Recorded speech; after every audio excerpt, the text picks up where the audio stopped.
This clip is brought to you by SaveWithConrad.com.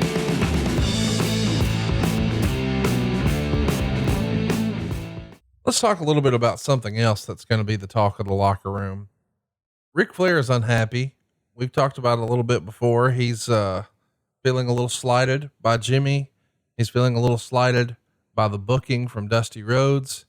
He would often go and complain to Jimmy, oh, they're killing us. They're not giving us anything, because Dusty wanted the baby faces to leave him laying every night. And it usually included Dusty Rhodes. And when Dusty wins the bunkhouse stampede, there's a famous quote out there from Tully Blanchard saying that, oh, Dusty's ideal main event would be if Dusty could lose to Dusty. So we've got a lot of uneasiness there. And Bruce Pritchard has been pretty open about the fact that they thought they had Ric Flair for the first SummerSlam. They had teased the Brother Love show with a mystery guest, and it was supposed to be in New York City, SummerSlam, one of their big marquee events, one of their big pay-per-view extravaganzas, the very first SummerSlam, the debut of the Nature Boy Ric Flair. And of course, at the last minute, Rick got cold feet, didn't make the jump. That's at the end of August. So they had to pivot, and they came up with Hacksaw Jim Duggan, which he's already on the roster, so it's not exactly a big surprise mystery guest. So it does seem logical or reasonable that maybe Rick was at least considering or flirting with the idea of leaving. Did you hear about that at the time or only years later? No, I heard about it. Rick was Rick didn't keep anything. I'll say that. It's not a good statement. Rick didn't keep much to himself. He wore his emotions on his sleeve or whatever. Absolutely. Yeah. Absolutely. That's just his personality. It's not a bad thing, by the way, folks. That's just Nate's. That's one of the traits that has made him arguably the greatest of all time. Yeah. He had great passion, and you could see it. You could feel it. He's probably the only guy I can think of, off the top of my head, where I've done a interview at ringside and where I would get chills up and down my arms because he was that passionate. I believed what he said. I saw a video on social media here recently, right after the death of the great Bob Armstrong, where he did a promo with his son Brad with Tony on the set of the TBS Techwood studio. And I believed every word as a hardened, grizzled old veteran that Bob Armstrong was saying in that vintage interview. He meant everything he said. He didn't have a writer. He spoke his voice with his thoughts and his words, his feeling. And that's what I got from Rick a lot. And so Rick wore his feelings on his sleeve, and he would commiserate. I talked to him during those times. I know I'm going to, this is the shits, and the creators, we've got no ideas. There's nothing fresh. But here's what he was really saying: my money's in jeopardy. Right. And Rick, not being unlike anybody else, especially guys that made a lot of money, maybe he wasn't the guy you want doing your taxes. Fair to say. Fair to say, right? Yeah. And don't make him a bad guy. Just makes him he's not a bean counter. Right. And here he is in the 70s, still out there working his ass off. We know why he's working his ass off. He needs a payday, just like I'm working my ass off. We all want the paydays. So at this stage of our lives, and we love doing it. Wouldn't want to do anything else than what I'm doing right now. Right. And so, so Rick would share his feelings. That's what I'm trying to say here in a very convoluted way. So it wasn't a secret that Rick would have entertained the thoughts of going to, where else would he go? He's not going to go to ECW. Right. He's going to go to the big time. He's going to go to the big dog in the yard, and that's Vince McMahon's company. So that couldn't have been a secret. That could have been a surprise. So I think but Rick had several of those moments in his life where he was unhappy.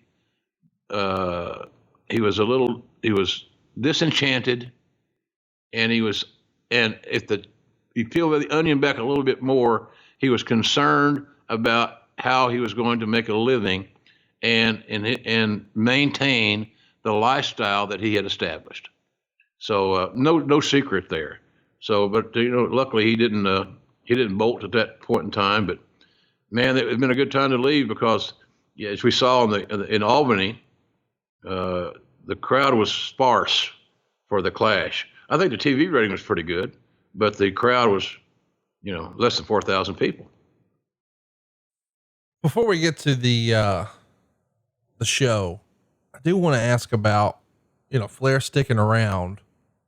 Why do you think he stuck around? Was he just, it was out of his comfort zone? He knew that he felt like Crockett was going to take care of him. He knew they knew how to feature him, that he was going to be on top, that he was close to home. Did he not want to travel? Did he not think that, do you think Vince maybe might change his gimmick? Why do you think ultimately he didn't show up at SummerSlam? I think it was a comfort zone issue. He grew up in Mid-Atlantic. He grew up working for the Crockett's. He established his roots, his reputation, in the Mid-Atlantic territory. It was home, Conrad. Right. It was home. People thought, well, God, Tom Brady will always be a Patriot. Wrong. Right. But he waited until he was 42 to jump. So he tried to hang in there, but he finally had to say, I got to try something else. That's a bold move. So I think Rick was in a definitive comfort zone.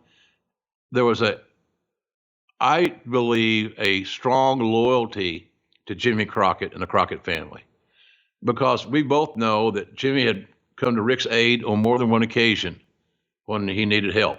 Yeah. Let's talk about that. He's talked about it before in his book. It's not a big deal, but he's often said that he, being Rick, pronouns pal, that he didn't do himself any favors because he wasn't always the best steward with his money. I mean, he was, right. And by the way, people are going to rag on that, and I get it, but you have to appreciate, this is a guy who very early in his career was making a whole bunch of money real fast.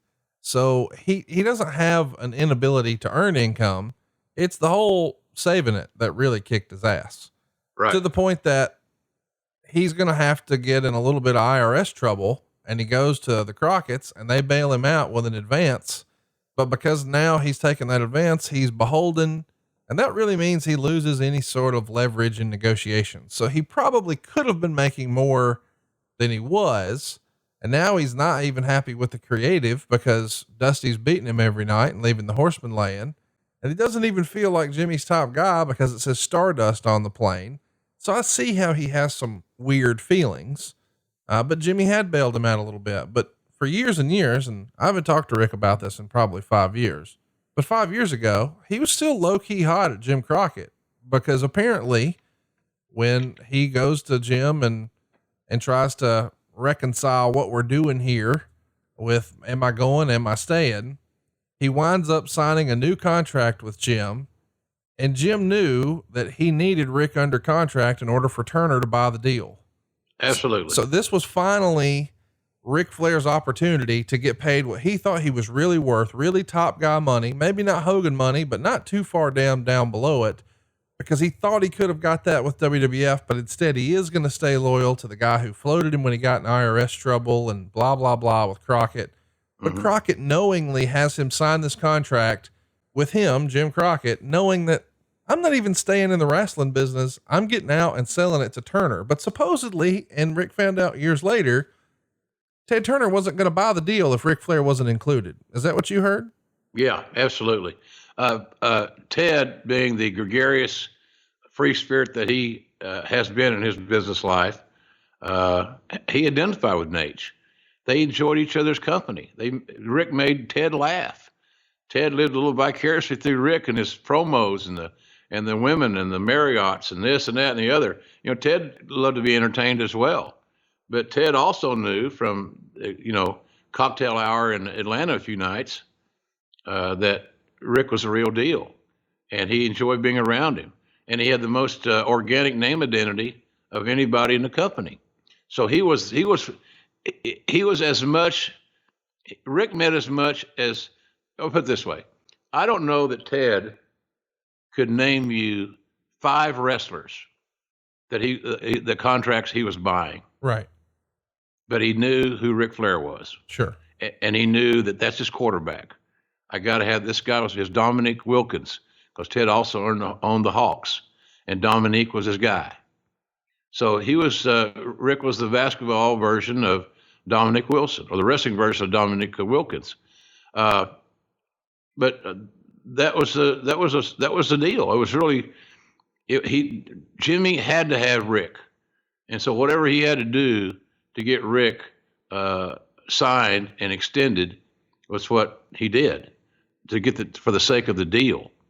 But all that did was tell you, it reinforces the fact that the financial situation at that point in time for the wrestling company there in Atlanta was very real.